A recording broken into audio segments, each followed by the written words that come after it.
listening to Two Babies in a Business, a podcast about business, marketing, growth strategy, clients, staff, babies, and marriage. And I'm Christina. This is Peter, and we're the founders and leaders of CIPR Communication. And we have a special guest joining us today that I'm super excited about. But Peter, why don't you tell us all about our special guest? Yeah, well, we're super happy to have Mario Toneguzzi with us today. So I would call Mario pretty much a legend when it comes to the media and the media world, really. So Mario's been a journalist since 1975, and he's covered really a range of topics from sports to politics to health, crime, religion, and business. He's worked as an editor and manager in various different areas. I've kind of got to know Mario from his time as, I think, maybe business editor at the Herald, where he spent quite a bit of time, or business journalist, where he covered a lot of business stories. It was one of the go-to people, I'd say, for the business beat. There wasn't a lot of options, and he was the guy that was covering many, many different things, and he did a great job. He's a regular contributor to various national and local publications, including Retail Insider, RenX, Globe and Mail, The Star, National Post, Real Estate Magazine, Troy Media, Calgary's Business, and many more. He's also a podcast host and a regular contributor to content for companies and organizations to help them populate their websites. So there's a lot in there, but I think right now he is basically with Megapix Media and Calgary's Business, where he does a lot of interviewing businesses and really telling, I think, business stories and telling the story of businesses. So does that accurately describe who you are, Mario? Yeah, just a clarification, though. Sure. We're called YYC Business now. YYC Business. Just rebranded, so Gotcha. yeah. But pretty much sums it up. Perfect. And then maybe before we get started, do you mind just quickly passing on some contact information in case people want to learn more about YYC Business and schedule something with you? Yeah, sure. People can reach me through that at Mario at megapixmedia.com, and Pix is spelled Pixx. Perfect. Wonderful. I'm excited. I'm interrupting you already, Peter, but as a girl who always dreamed of being a journalist, Mario, I having a bit of a fangirl moment that you would join us today on the podcast. So thank you. Well, thank you. Thank you for that. Appreciate it. Yeah. So this is a series talking about kind of media and PR. And so we've been talking a couple episodes about the topic in general. And we thought, what better idea than to bring some real experts from the field in to talk about the changing landscape and the changing world when it comes to media relations. And I know, Mario, you and I have had a couple back and forth conversations, and you've helped us with some of our clients. But really, we've noticed as an agency a lot of change in the last 5 years, and I would say an accelerated rate of change since COVID hit. And the media environment is almost unrecognizable from what it was just a few years ago. And so we're hoping to get your perspective on kind of what has changed from your perspective, and what companies and PR folks should be thinking about when it comes to media relations. So a bit of an open-ended question. I'll let you maybe start with that. Well, let me just start. You mentioned the changing retail landscape or retail newspaper landscape, and the key here is to understand that. I think for anybody, if you're a company looking for, stories about what you do, if you're a communications or public relations firm working on behalf of companies, that's kind of the foundation. You have to really start to understand what's transpired here. And that change started happening probably 10 years ago or so, and and basically what's happened is those newsrooms, and it's not just print and newspapers, it's radio, it's television, etc. Those newsrooms have been decimated over the last 10 years. They're a shell of what they used to be, right? I kind of chuckled years ago talking to an old friend of mine who's now in Toronto and asking her, my Herald days in sports, I remember asking her, how many people did we have in our department, when you were around and we were working together? And it was like 19 people just in sports. Yeah. And I kind of like couldn't believe it. When I left the Herald 5 years ago, uh, there was one person in sports, Wow. one person from the Herald. Now, bear in mind that they kind of amalgamated the two entities, the Calgary Sun and the Calgary Herald, right? So there was actually a few more bodies, not that many more. But the same thing happened, say in the business department at the Herald. When I left, take away the number of columnists. That are there, but the person, the reporter that was doing day-to-day coverage in the business section, the Herald, was down to one when I left the Herald. 5 years ago. I remember, gosh, I don't know. I think, years before that, say 10 years before that, there was more people covering the oil and gas beat than there was when I left the Herald in business. So that is the number one thing that people have to understand is the lack of resources that these newspapers and radio and television stations have now. And the other thing too is, especially when it comes to newspapers, is the lack of space, right? Because of declining revenues, declining advertising revenues in particular, those papers have shrunk, right? And to approach the media, especially major media, and seek to have your story covered is a pretty daunting task right now. Yeah. Yeah. Yeah. We're finding that all over the place. And certainly, like I said, I agree. It's been a sort of a trend, a period of time. And then now it just seems like with COVID, you take the sort of stories of COVID, which now basically have overtaken any other story. And it's almost impossible basically to get an earned media And, piece. and that's the other part of it, right, Peter? As you mentioned, the fact is that, with limited resources, you're going to put those resources into the story of the day, so to speak. Right. And well, story of the day for the past year, story of the year has been COVID Yeah. and all the ramifications and consequences, et cetera, of that. So when you have people devoted and you devote resources to that area, doesn't leave much room for other things to be done. Yeah.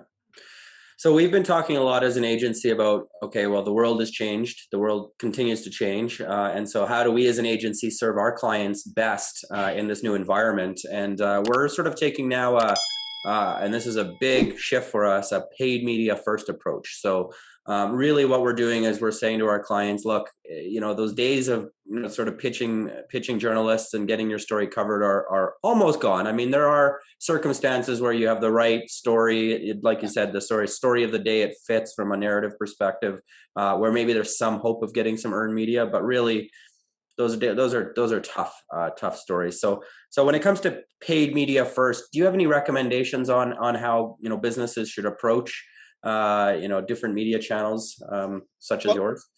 well, it's this is an interesting concept, and it's something that I've talked to a number of people about recently, right? And trying to explain to them that you going to the main media and asking for a story to be done, the likelihood of that happening anymore is pretty low, like really really low, and Mhm. unless it's a really legitimate quote unquote news story or just an intriguing different type of story. So and you know what, I you know kind of sitting on both sides of the fence now. A part of me as a journalist, part of me also do communications type stuff. I come to sort of the realization that again that the yeah and granted this is kind of a selfish on my part because of what I do these days, but you know the paid media is the way of the future, and well, not the way of the future. The future is now, as an Yeah. old football coach has once said. it truly is now that you have to understand, you're a company that wants to launch a new product or something along those lines. Like, gosh, it better be a darn good news story for you it to be an earned media thing. Right. And what I, you know, here's where I think on these things, right? This has been the traditional model for ages, right?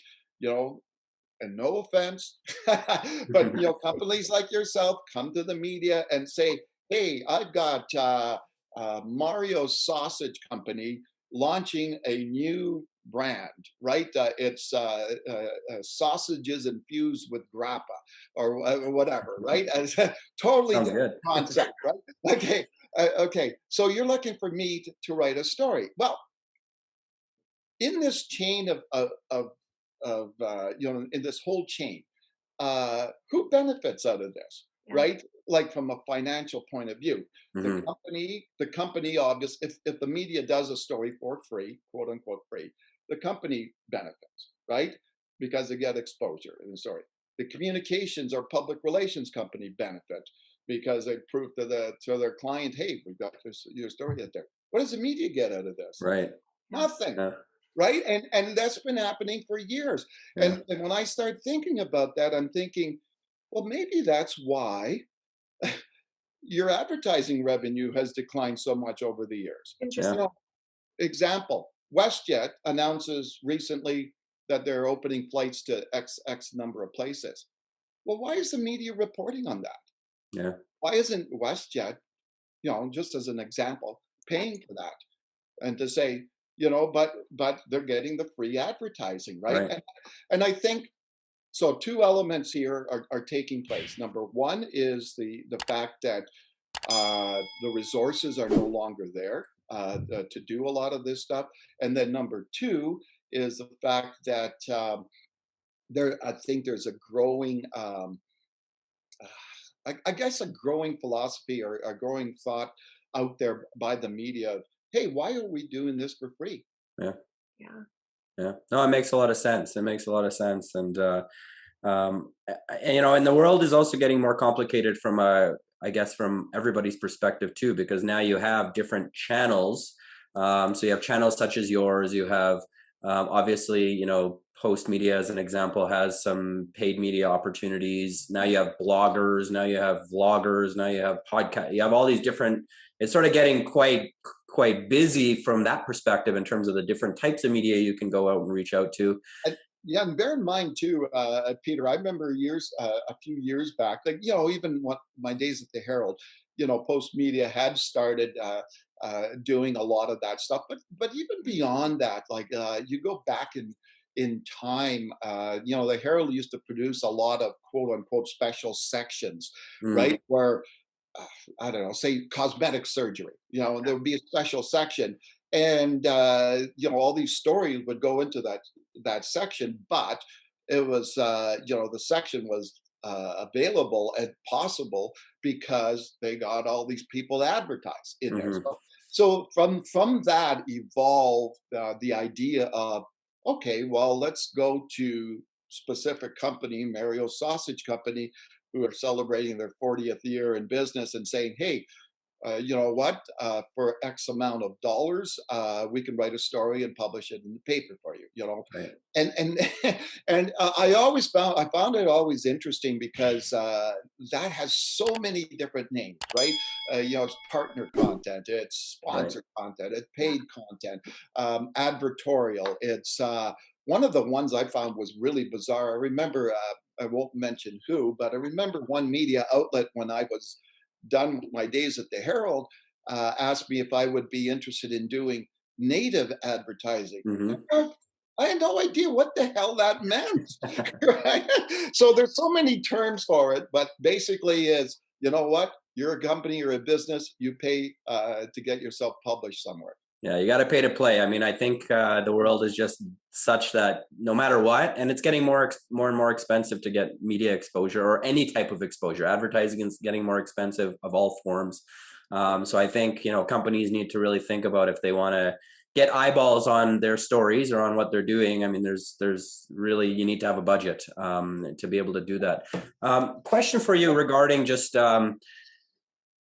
how does a company go about sort of, I guess, deciding on, as I mentioned, there's various different media channels, lots of different avenues. How do you, from your perspective, sort of sell kind of the ROI or the value of what you're doing? Tough question, I'm sure, but Yeah, always a tough one, right? Because um, a lot of the return on investments stuff really uh, can't be quantified in any way, right? How does I won't mention. I was going to mention names, but how does Joe Blow realtor um, uh, find out their ROI on all the bus benches that they have right, their face on? They Yeah. can't really. How does ex realtor who has gigantic billboards, and people probably know who I'm talking about, out there in the community? How does he judge by that? You really can't, right? The one good thing I think about the media and online now, at least, is you can get some metrics about how many people have been exposed to this story, how many people have seen the story, how many people have viewed it, and all that stuff. Um, and that's it. At least that's a good an analytical way for people to judge things. But bear in mind, sometimes the digital stuff isn't all encompassing in terms of understanding, its reach. Like, for example, if I write a story, again, Mario Sausage Company, and publish it, well, okay, you can see the views, etc. But sometimes all it takes is Joe Blow scrolling through their phone, Yeah. and they're not necessarily landing on that story, but they still see it. They mhm, see, oh, Mario Sausage Company, 40 years in business, right? right, So at least it's like a sign on the highway, right? You know, uh, you go up to Red Deer and you see all the signs, and they stay in your brain, they right? created an impression, right? They Yeah, can yeah, create an impression, and it's a great yeah, word for that because it's an impression, right? It's like that place. I don't know if you remember on the highway. I think it was outside Red Deer, but it was trailers for sale or rent, right? yeah, yeah, Right. You see that sign all the time, yeah, right? I think it was just before Ponoka, but yeah. that always stayed in my head, right? And because I saw it so many times, right? Yeah, no, exactly. And I think having sort of a short-term ROI view isn't necessarily the best approach for companies. And Christina and I talk about, PR and media relations really an air game, whereas sort of more traditional lead generation type things are more of that ground game where you can, more directly measure kind of results. And you do need both Yeah. to be successful, right? And that's the reality of the situation. I wanted to just to go back at one of the things you were talking about, how companies get out there and get to approach the media, etc.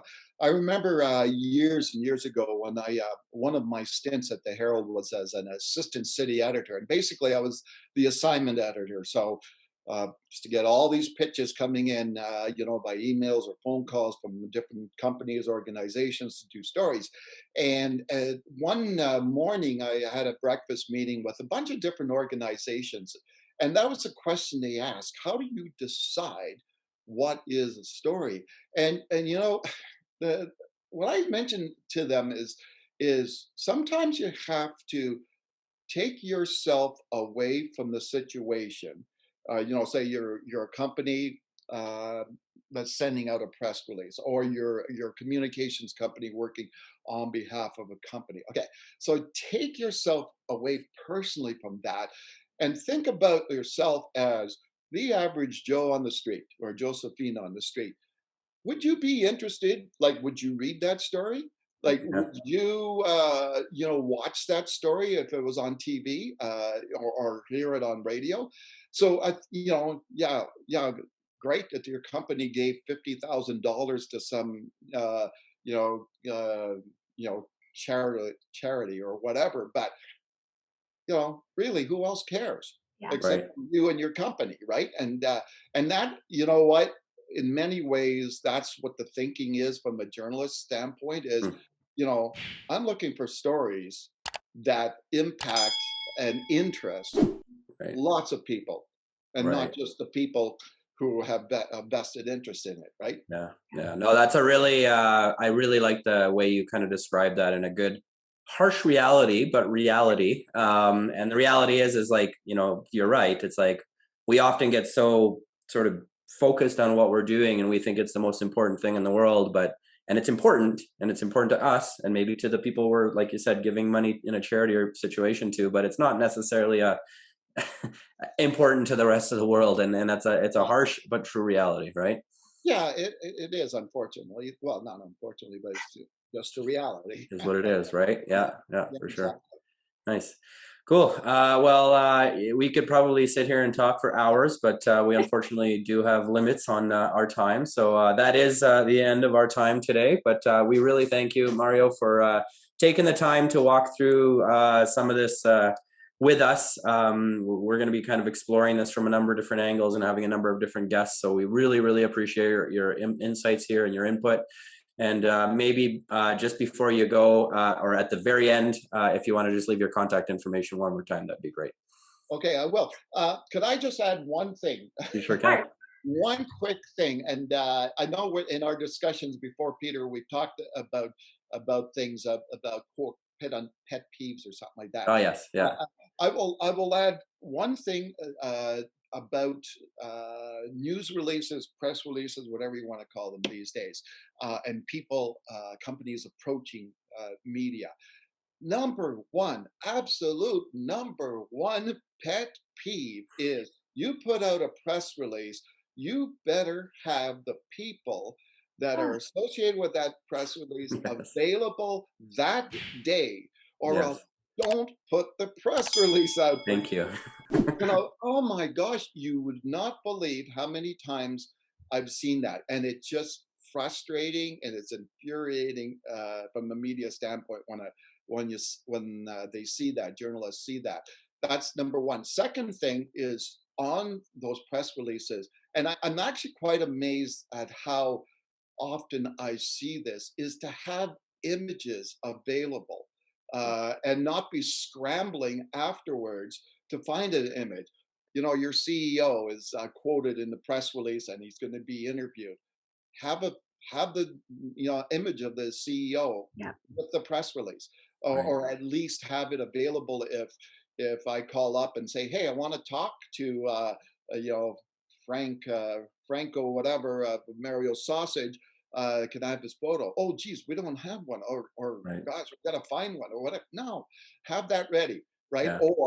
Or of anything else, pictures of sausages, pictures of the storefront, Yeah. whatever. Yeah. So that's sort of the second kind of pet peeve that would really facilitate things, I think, with the media. Yeah. No. Thank you for that. Actually. Pet peeve for the PR agency too. Yes, it is. It is. Yeah, you wouldn't believe how many times we've put out press releases and like, these people are spending thousands of dollars to get this out there. And then all of a sudden it's like, oh, this guy went on vacation. And it's like, what?